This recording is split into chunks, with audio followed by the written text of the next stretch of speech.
ওমা, আমার খুব খিদে পেয়েছে, তাড়াতাড়ি ভাত বাড়ো। হ্যাঁ, তুই হাত মুখ ধুয়ে টেবিলে গিয়ে বস, আমি ভাত বাড়ছি।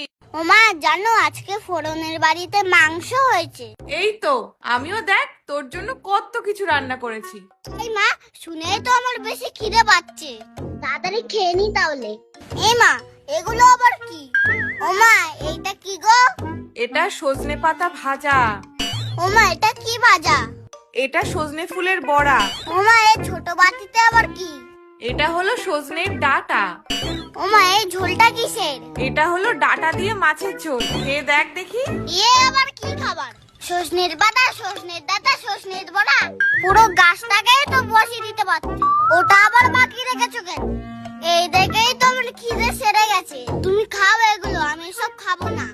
এই সময় এইগুলো খেতে হয় বাবা, এইগুলো খেলে আর অসুখ বিসুখ করবে না। তুই তাড়াতাড়ি খেয়ে নে দেখি।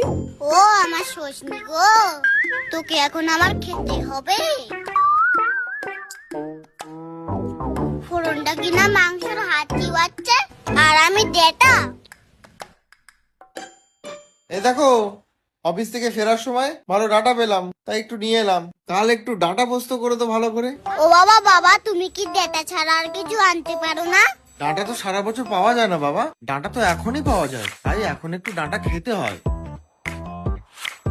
ও বাবানের মা, বাবানের মা, এই দেখো কি এনেছি তোমাদের জন্য।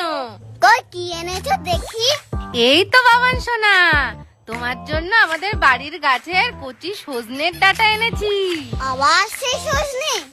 আমি এই বাড়ি ছেড়েই চলে যাব। কেন বাবান, কি হয়েছে? তুমি আর কিছু আনতে পারোনি?